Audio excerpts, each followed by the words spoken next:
Eddie Hamilton is somebody that we've known for a number of years now. Back when he first edited the movie Kick-Ass, I can't remember how long ago that was, but it was a while back, about 10 or so years ago.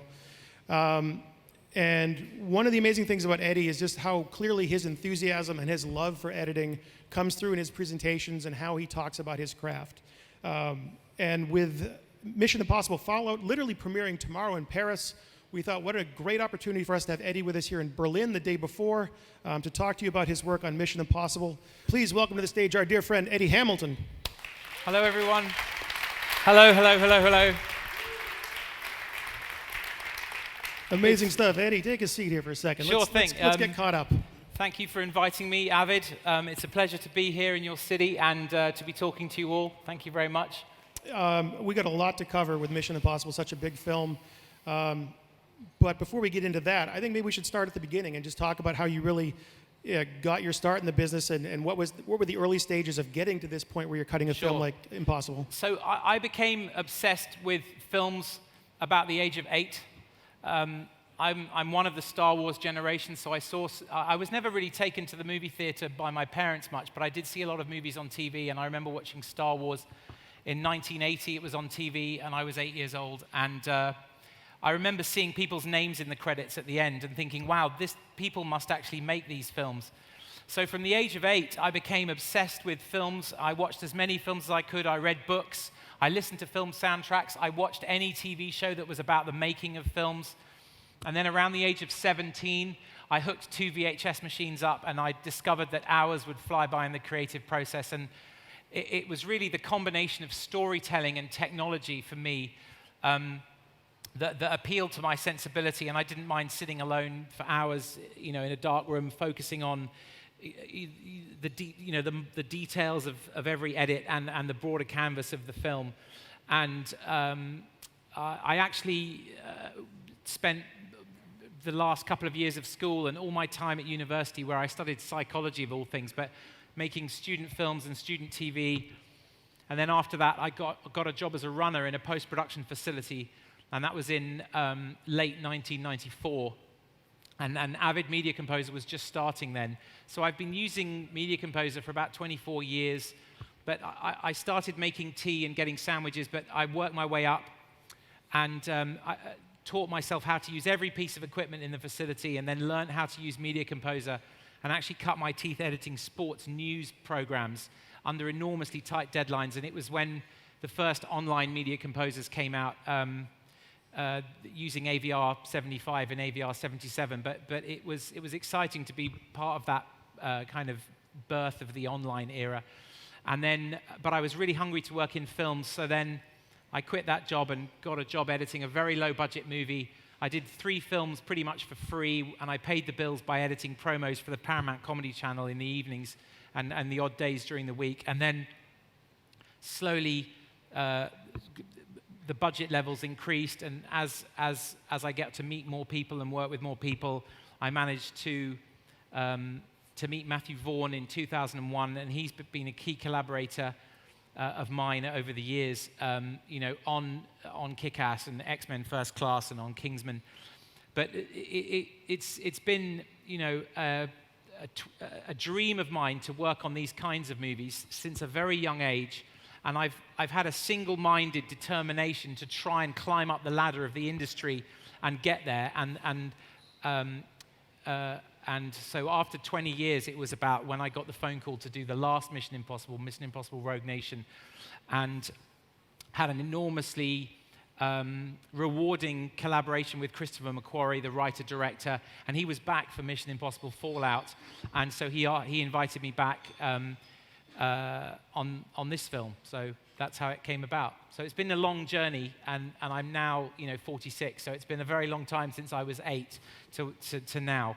But it's a pleasure to be here telling you the story and sharing all this with you.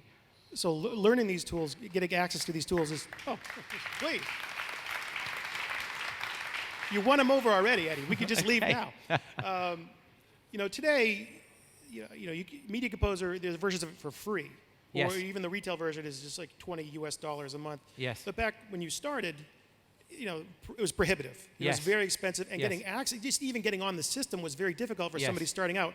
How did you get your opportunity to at least use that technology? Because at the time, it was highly protected by the people. They had about, the place where I worked had about 4 Mac Quadras running early versions of Media Composer, which was using AVR1 and AVR2 and AVR3, where, a 9 gig hard drive was $1,000, So back then it was the quality, it was all standard def, and the quality was very blocky. But it was the birth of this huge nonlinear, digital revolution, because editing on nonlinear as well. But so it was a case of getting a job making the tea and then staying every night and every weekend teaching myself how to use it.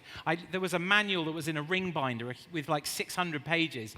I remember taking it home over the weekend and just reading it page by page and then learning it, and obviously it was going to be the future, digital editing.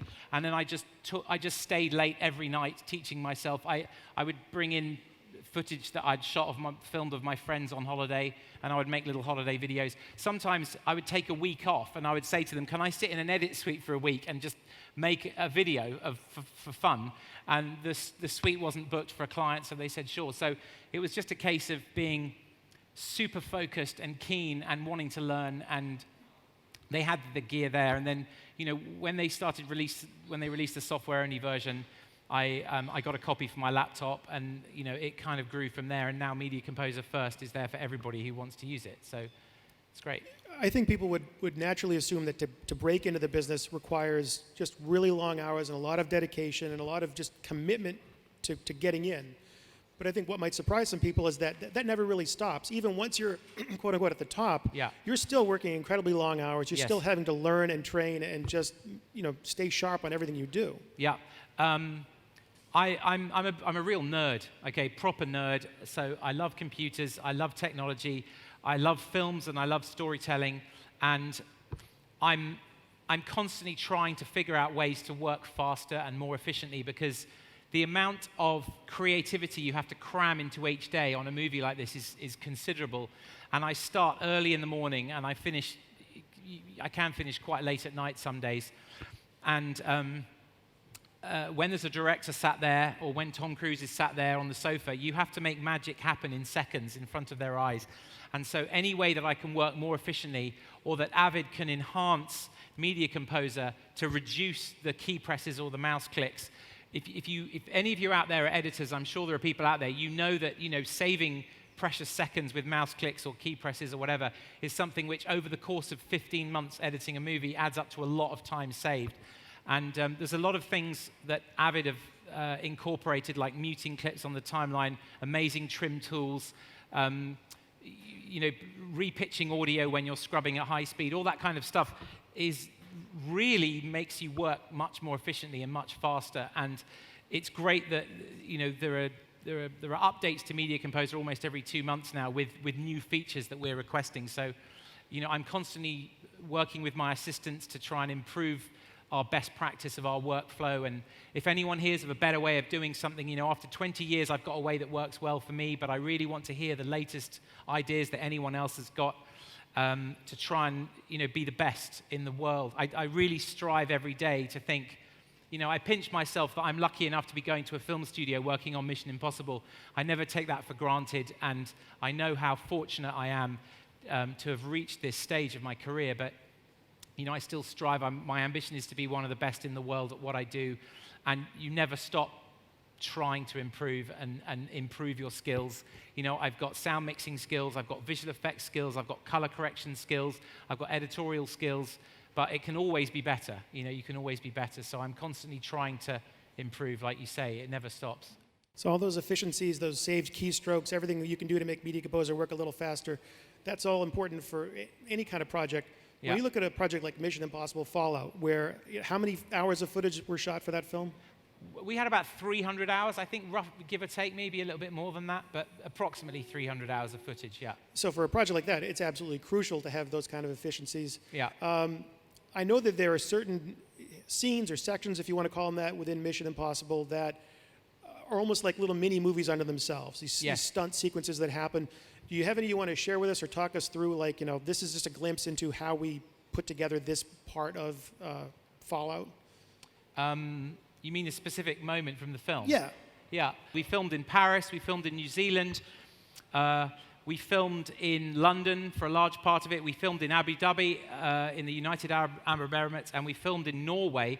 And you can see a huge cross-section of all the different locations in something like that and all the different set pieces. I thought it'd be interesting to talk a little bit about the unique workflow that we developed on this film. For those of you who are interested in post workflows, Avid have recently implemented the ability to work at higher resolutions than HD. And I wanted to try working at Ultra HD on this film in 2160p. There is a brilliant new codec that Avid have developed called Dmx Iq, which is a 2160p codec. It's only 144 megabits a second. So it's an enormous amount of resolution, 3840 by 2160, for a fairly small amount of data per second. Usually when you're working on a movie, you might work in Dmx HD 115. And this is only 144, so it's only a little bit more, in percentage-wise, but you get this incredible resolution. And they have a new piece of hardware called the Dmx Iq, which, plugs into your Mac or your PC. Plug it into HDMI into an ultra-high-definition TV. I have a 65-inch LG OLED TV, Panasonic OLED TV in my room. OLED TVs look beautiful and stunning, and the resolution of this when you're working is eye-wateringly good. And so I wanted to embrace the latest workflows and technology. I talked to Paramount, and they said, sure, let's go for it. So all our 35mm film negative, the majority of the film is shot on 35mm anamorphic. And we scanned all of that at 4K at Pinewood Post in London using a Scanity film scanner, which scans at 18 frames a second in 4K and makes DPX files. And so the workflow that we worked out is the film would go to a film lab, be developed, be sent to Pinewood Post. They would scan it, and they would load the DPX files into Resolve, put our burn-ins on, and quickly render out Dmx HD 36 media with a single LUT on it, which wasn't really color-corrected. And they would send those files to us over the internet using a program called Aspera, which is an encrypted file transfer system that the movie studios use. My assistants would download it very quickly at sort of 7 a.m., and they would start making the scene bins and viewing sequences for me. So when I got to the studio, normally about 20 past 7, I would immediately start skimming through all the dailies, and it would only be HD and it would only be Dmx 36, but the small file size meant we could download the files quickly, and I could look through and start to advise the production if there was stuff missing, or if there was problems with focus or damaged film, or if they needed to go back and film something else or whatever, and or if they could strike a set. Quite often they would say, have you seen the footage, can we strike the set? That's one of the most important jobs of a film editor on these big movies, is to reassure the production that they've got what they need to tell the story. And I take that very seriously. For my first hour of my day is looking through the dailies very quickly and kind of figuring out if we've got all the little pieces of, jigsaw pieces to tell the story for the scene. And then I would start, throwing the scene together very quickly and trying to get a version of the scene within a couple of hours that then I would, refine by going back and watching all the dailies and refine. But meanwhile, back at Pinewood Post, the colorist was going through all the dailies, color correcting and giving everything a nice look. And they would then render out the Dmx HR LB media and send that to us on a shuttle drive. They were only about 15 minutes away, so we'd get a shuttle drive. And then at lunchtime, all that media would be copied onto our Nexus. They would archive the Dmx 36 MXF files, load in the Dmx HR LB media, relink all the master clips. Because they're the same length, they relink automatically very quickly.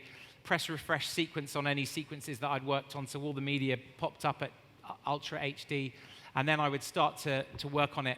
And there are two sequences in the film which we're going to look at today. There's the helicopter sequence, which was a very, very unique and complex editorial challenge, and a Halo skydive sequence. Now, both of those sequences were filmed with digital cameras, which filmed in the IMAX aspect ratio of 1.9 to 1, whereas the anamorphic film is 239 to 1. So when you watch the movie in an IMAX theater, you'll see the aspect ratio actually get bigger for those two sequences. All the visual effects were done at 4K on those sequences, so you get a really beautiful high-resolution image when you're watching the film. And the reason we use digital cameras is because for convenience of putting them on a helicopter with Tom Cruise flying, or putting them on a cameraman's head who's skydiving backwards out of an aircraft with Tom Cruise in front of him at 25,000 feet. So those things require digital cameras, but the rest of it was film. And the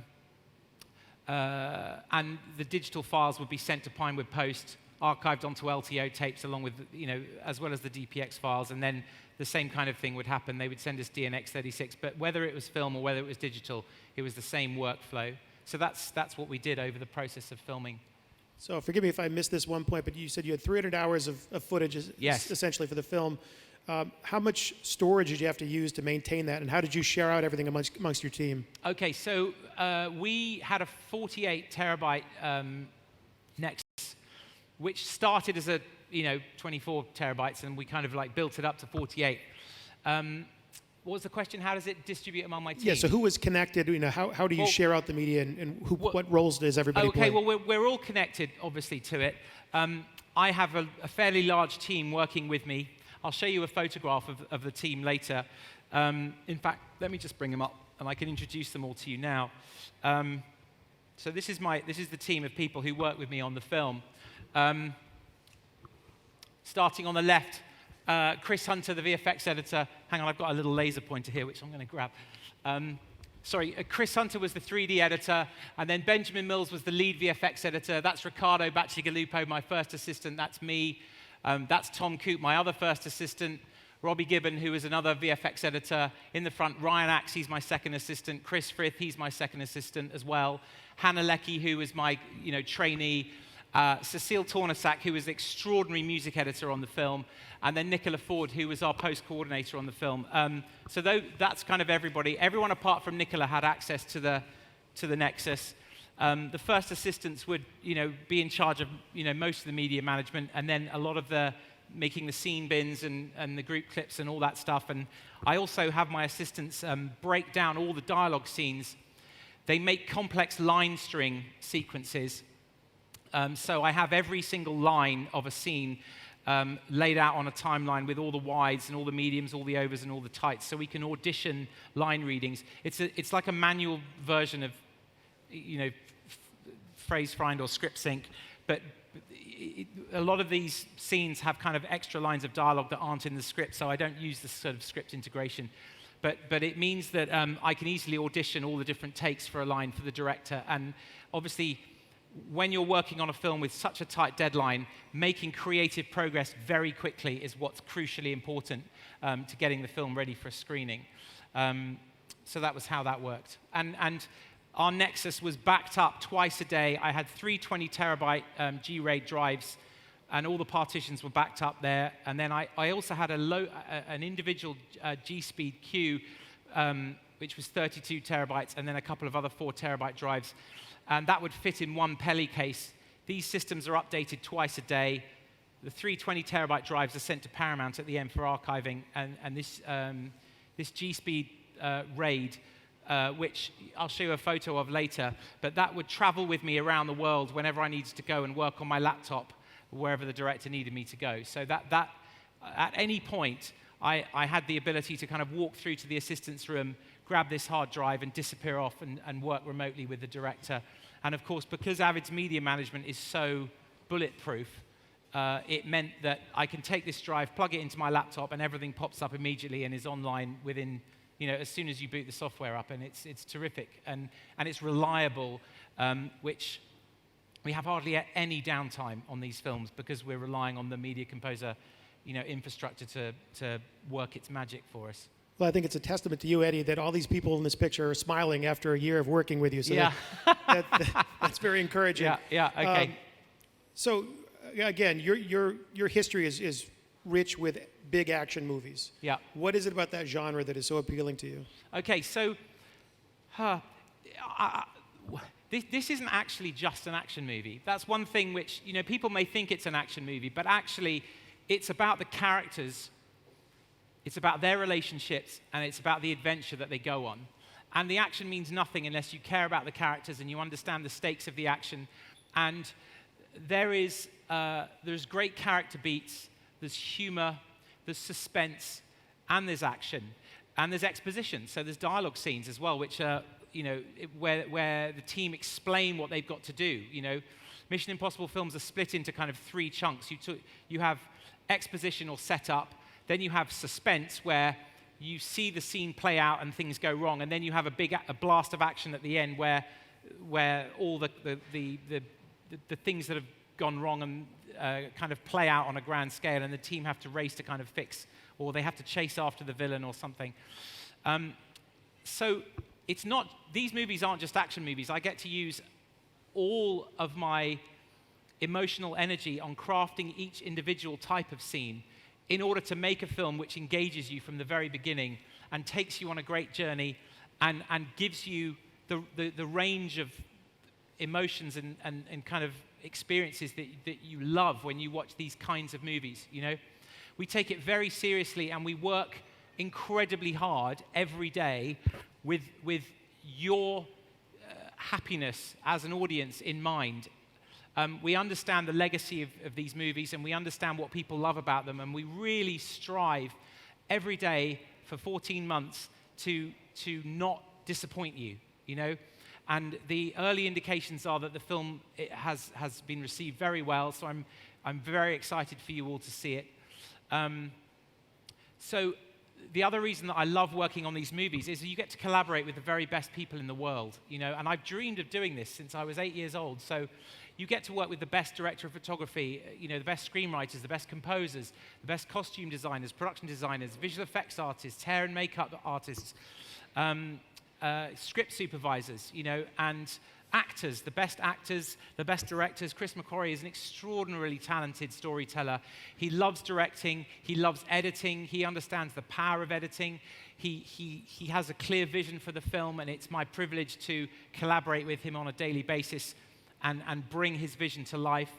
He wants to try stuff all the time. I always try stuff immediately because it's a lot quicker than talking through it. It takes me 30 seconds to try something, and we watch it, and is it better? Great, it goes in the film. If it's not better, we try something else, or we leave it as it was. He's not precious. He'll throw stuff away at a moment, even if it took, 2 weeks to film. There are large sequences in this movie that didn't make it into the film. You see them in the trailer, but they're not in the film because the film is long enough as it is, and we need to make sure that the audience is engaged from the first second all the way through to the end. And we don't want, I have this expression about the needle in the audience's mind. And as you're watching a film, I have this image that there's a needle in your film that says, how much am I enjoying this? There's a needle in your mind. So I want to keep the needle going into the green of I like this film. And if you get confused or it gets repetitive or it gets slow, the needle starts dipping down into the red. And if that happens a lot, then the film ends up in the red, which you never want. So I want the film to be in the green as much as possible. And a lot of the time when we test the film and we show it to people, we are responding to feedback on pace and confusion and trying to minimize any confusion that the audience has about the story and the characters, and minimize issues of pace. So if people say this bit of the film is too slow, we'll look at it and we'll figure out why it's too slow, and we will recut that section of the movie to improve it, So even though there are some pieces in the trailer that did make it into the film, there's some really cool sequences that did. Yes. Some of which you have with us today. You want to take a look at one and Sure. walk us through it? So let's talk a little bit about, they started filming in Paris, and I was still filming Kingsman: The Golden Circle at that time. So I was editing Mission Impossible in the evenings and at weekends while we were finishing the final mix and the final VFX on Kingsman. Then they moved to New Zealand, and they had a 2-week break before they started filming in New Zealand, and I was able to catch up on all the Paris sequence. That's the main cutting room in London. So I was out in New Zealand for about 6 weeks, and they were filming predominantly the action that takes place in at the end of the movie, the third act of the movie. It's a very ambitious set piece set over about 20 minutes. And Tom Cruise does some incredibly dangerous stunts flying a helicopter for real in stunningly beautiful locations. And every day when the helicopters landed and word got through to us that everyone was safe, we all breathed a sigh of relief, because even with every single safety precaution that you can take, Tom Cruise is flying a helicopter for real through a narrow canyon where he's got maybe 2 feet of space either side of the rotor blades to get through. And it results in an incredibly exciting sequence when you see the movie, but it does make your heart pound when you think about that, So they filmed about 70 hours of footage of Tom flying the helicopter, mainly because he would have maybe two cameras each time he took off, either pointing in or pointing out. And they would start the cameras when he took off, and then they would fly to the location, then they would do the stunts, and then they would fly back to refuel. So the cameras would roll for 40 minutes. But I'm not somebody who ever takes shortcuts when I'm editing, so I would watch all of the footage. So I watched all of the 70 hours. Even when he was flying to a stunt, he would be practicing and rehearsing and making the helicopter do crazy stuff. So sometimes I was able to steal those little moments and put them in the film. And we got, after many months of work, of watching all this footage, and watching for 20 minutes and then going, well, that 2 seconds is good, and then watching for another 15 minutes and then going, that 5 seconds is good, I managed to get the 70 hours down to like 12 hours, and then down to 4 hours, and then down to 90 minutes, and then down to, 28 minutes, and eventually it's about 7 minutes, 25 seconds in the movie, but it's really spectacular. And that what you see in the film is the very, very best footage that existed. So that was quite exciting. So thankfully, the helicopter scene went off without a hitch. Not every stunt in the movie went without a problem, though. That is true. When we watched the trailer, and I think this is where it happened, there's the gag where he's like, I'm jumping out a window, where he goes from out the window onto a building. Yes. That didn't go so well one of the times. How did that affect production, and what happened? So you may all be aware of this, but Tom broke his ankle doing a stunt in London. There is a really elaborate and exciting foot chase sequence that happens at the end of the second act of the movie, all around around St. Paul's Cathedral, and it's kind of on London rooftops. And he on take 8 of one of the very first stunts, he ran really fast, and he put his foot out in front of himself a little bit too early, and he crushed the main bone, the ball bone in his ankle. And it meant that production had to stop for 3 months while he healed, so we could continue filming. But Chris Mccrory, the brilliant writer-director of the film, has an expression which is disaster is an opportunity to excel. So he looks at the silver lining, and the silver lining in this case was, well, we have 3 months to look at everything we filmed, edit it all together, so it's up to director's cut standard, and then look at the rest of the script that we have to film and figure out how we can improve the movie. What does the film need in the remaining scenes that have yet to be filmed? How can we improve it? So during that 12 weeks, we would spend maybe 3 days editing a week, and then 2 days with the producer and the first AD and Tom Cruise doing intensive script development on what the film needed, based on everything that we'd learned from everything they'd filmed up to that point. So during that time, I was editing in all kinds of locations. So I thought I'd show you, this is an image of my main setup in Soho in central London. It's a 5.1 setup. I've got 2 30-inch screens there. So there's a lot of real estate for me to work with. And I thought I'd give you a little glimpse of my desktop. So I'll talk you through how I have my 2 30-inch screens laid out. So this is my project window here, which is on the right-hand side. Source record. Down here is a box of sound effects. I have a huge library of sound effects. I keep them up all the time because I use them the whole time. Here is the audio suite window, the EQ. All my custom-built effects are all there, so I can just drag and drop them onto the timeline easily. Then I have all my sound mixer, my audio mixer here. you can see that I'm mixing in 5.1, which is why it's got these little pan pots there. This is the timeline, and I've got the real one timeline from the movie to show you guys in detail, but I'm mixing in 5.1. You'll see here that a lot of these tracks are muted because I'm now using the audio stems from the final mix in there. But when I'm mixing in 5.1, I have this cool secret weapon which I want to share with you, which is a plugin called UM226 made by Waves. And it's not very expensive. It's under $100. But what it does is it takes a stereo track. So my music tracks are stereo down here. There's 3 stereo tracks. And it will upmix them in real time into 5.1 and give you an amazingly beautiful, immersive sound from the music, which is, apart from the Atmos tracks and the odd sound effect that whizzes around the room, which doesn't take very long to pan. But if you can up-res the music to 5.1, it's your secret weapon to making your 5.1, your Avid mix sound great. So everyone should get hold of that. And then here are the cutting. These are the bins with the actual finished reels of the movie in. Each bin has each reel, which is about 20 minutes, has its own bin because the file sizes start getting quite big. Down here there are different bins with titles and motion effects I've done and effects, and all my speed ramps are all there. And then I've got a couple of scene bins to show you, and I've got the details there if I blow this up. So look, here's a scene bin for a scene. This is the scene directly before the skydive sequence. So you can see here all the takes I've got. So these are the wides, and you can see there's 2 cameras for each one. So the way that my assistants, or the way that I like it split out, is I like to have a frame representing each angle. So I can see, here's a front shot of Tom, here's a 3/4 shot of Tom, here's a close-up on Tom, a 3/4 close-up, same on Henry Cavill here. And then these are all the takes. I also have all the dailies in a single line, so I can just skim up and down the dailies quickly. And then I have the line string there, which is, as I said, all the lines from the scene spread out so I can whiz down them. And there's the second scene bin. So if the scene bin gets too big with all the clips, I just spill over into a second one there. So I was working all over the place on this movie. Here's a shot of me working at the director's house, for example. I'm just plugged into a standard iMac here with a Thunderbolt display for some extra bins, one of those great LG 21:9 monitors for the output there.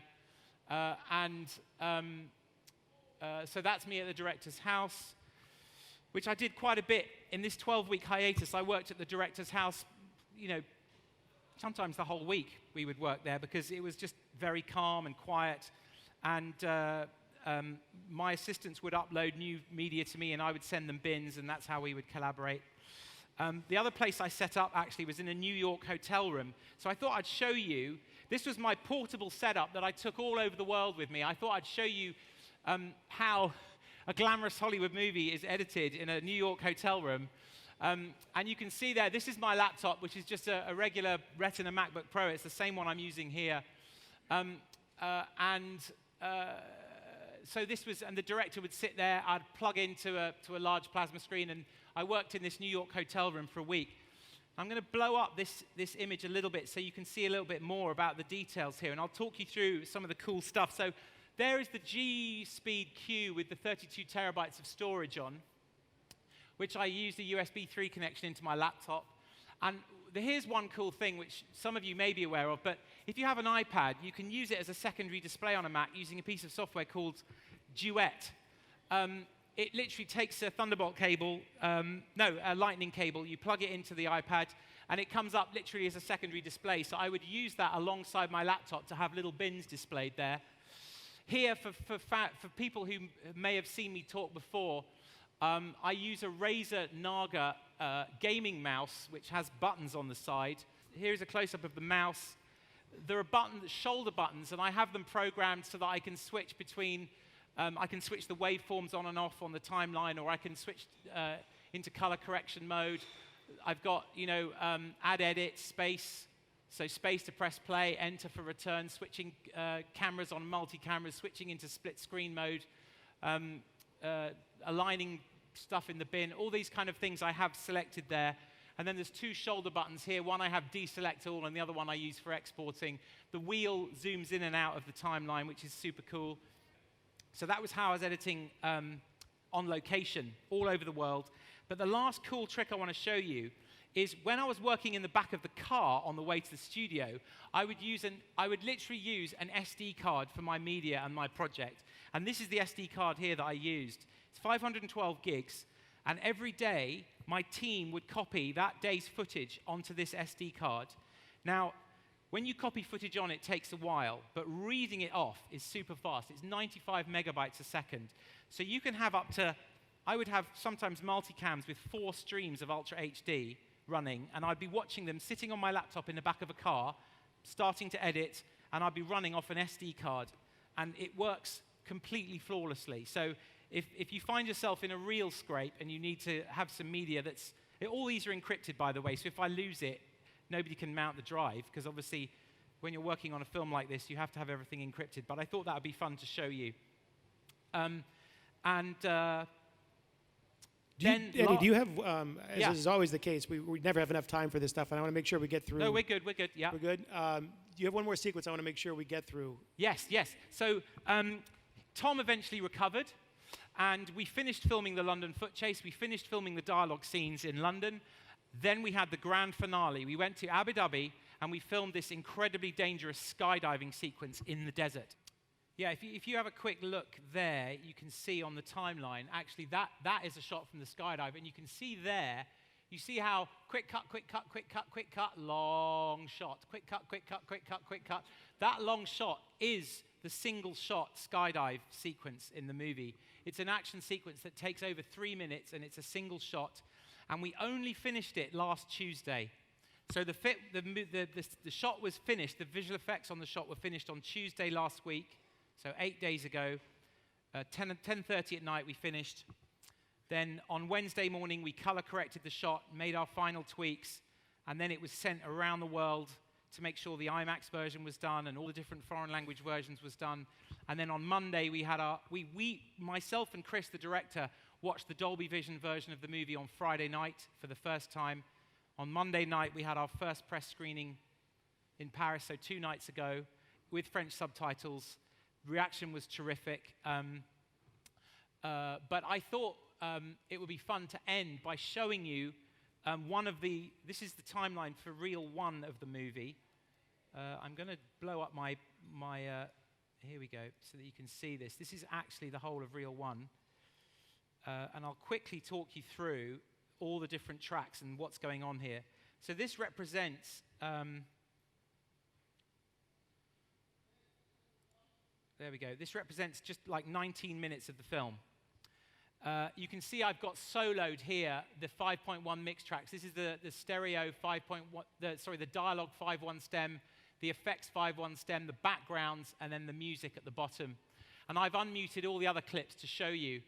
So I'll start with the sound. So I have 6 mono dialogue tracks. The bottom one is cleaned up dialogue.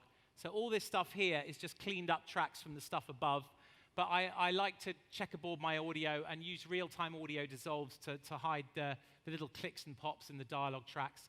Now, down here, I've got 4 mono sound effects tracks, 1, 2, 3, 4, 5, 6 stereo sound effects tracks. Now, some of this is from my sound library that I showed you that was down the side.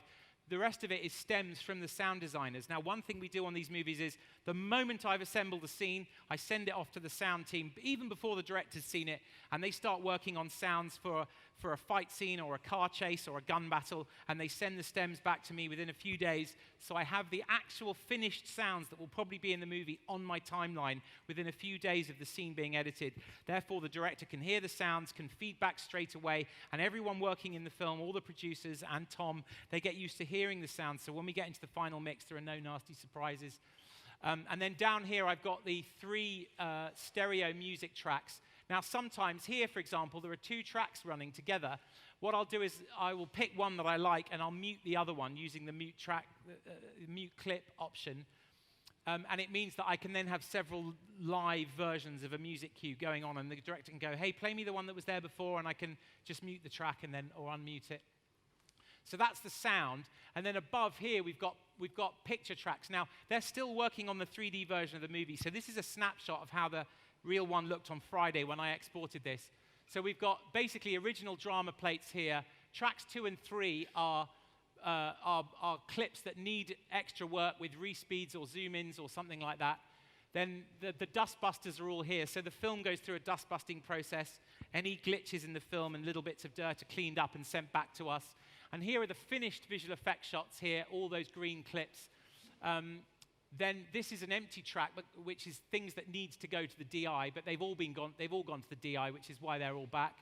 And then here I've got little tweaks to color correction.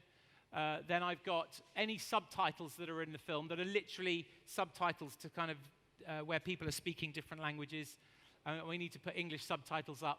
Up here I've got little edit notes, which are captions that come up on the bottom of the screen when stuff isn't finished yet. So when audiences watch it, it will say, green screen will be, driving along in Kashmir or something. Then I've got a letterbox. Now you'll notice here that the different aspect ratios here on this clip, this red here is where I've got IMAX footage. So I had a visual way to show people the difference between normal 240 and IMAX. Then I've got 2 tracks here, which are titles created by the title tool, which allow me to track each individual visual effects shot. Then above that, we've got the original VFX plates, which are the white ones. And then I've got a file back from the DI. Then I've got nested above here, every single VFX shot, we nest every single version of the shots into one tiny clip. So if we want to go back and look at an earlier iteration of a VFX shot, we can dip in. And then up here, we've got all the 3D elements. And what I stress to my team is that we only have one master version of each chunk of the movie. At no point is anyone working in their own version of this and then trying to manually catch it up to all the changes that I've made. So that is 18 minutes from the beginning of Mission Impossible Fallout for you guys. Thought it'd be fun for you to see that, because I would love to have seen it a few years ago when I was trying to break into the industry. Excellent. I know we wanted to leave some time for questions. If anyone has questions, fire away and I'll try to answer them, or come up to me afterwards. I'm hanging around for a bit and you can ask me stuff. But if anyone's got any questions now about Mission Impossible or about editing, I'll try and answer them. Yes, over here. The youngest one here. How old are you? I'm 23. Okay. Hi. And I do post-production. So my question is, when you've got such a big movie, how do you not get lost into the details of it? Because when I do a small movie, it's very easy to get lost in every single little piece and detail, and just spend endless hours on it and not really get finished. I think what's important about that is realizing that you're going to refine your work for months and months and months and months. So what you do at the beginning is never going to be how the scene ends up. You have to embrace that. So the biggest trick for me is not worrying about the details. It's putting the scene together as quickly as possible and understanding that you're going to refine it a lot later. Not watching it obsessively over and over. Like when you've worked on the scene, put it away, focus on something else for a few days, then come back and watch it again with a clean perspective, and all the problems will immediately present themselves. The other thing is watch it with other people in the room, because you immediately start to feel what the strengths and the weaknesses of your sequence are based on how people are sitting and watching, especially if you sit in a room with 400 people. And we test these films a lot. We tested Mission Impossible Fallout 4 times every 2 weeks during the editing process with an audience of 400 people in America, and we listened carefully to the reactions. And I sat in the middle of the audience. Tom Cruise is there. Christopher Mccrory is there. We are paying close attention to how the audience reacts.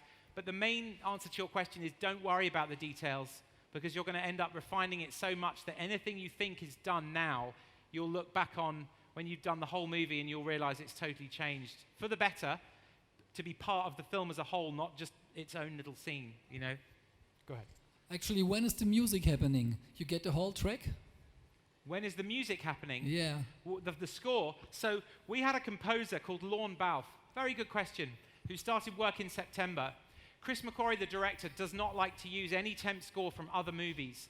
We edit the scenes with no score at all, and we let them live or die on their own terms without any music. And Lorne was busy writing suites of music for us. He would write, here's some music which is suspenseful, here's some music which is full of action, Here's my take on the opening theme, the Mission Impossible theme. Here's some emotional music. And we would then listen to those and try and work them into the movie. So we would only use music that had been written for the film. And our first friends and family screening, which was about a week after we finished filming, only had about half of the film with music on it. The rest of it was totally bare, because Chris would rather the film is bare than have the wrong music. And we are constantly refining. In fact, the last cues were probably written about 3 weeks ago.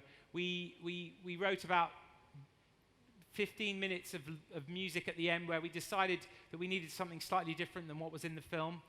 And so we wrote the music, and he wrote it on like Monday, Tuesday, Wednesday, and then it was orchestrated on Thursday and Friday, recorded on Saturday, mixed on Sunday, and put in the sound mix on Tuesday. It was that fast. The last few little tiny bits of detail. So the music comes in throughout, but we don't use music from other movies. In this case, a lot of Hollywood movies do. On Kingsman, we use music from all kinds of movies. But on Mission Impossible, Rogue Nation, and on Fallout, we didn't. So I think that's it. Thanks, everybody, for your time. Thank you all for coming. It's a pleasure Thank to you, be Eddie. here.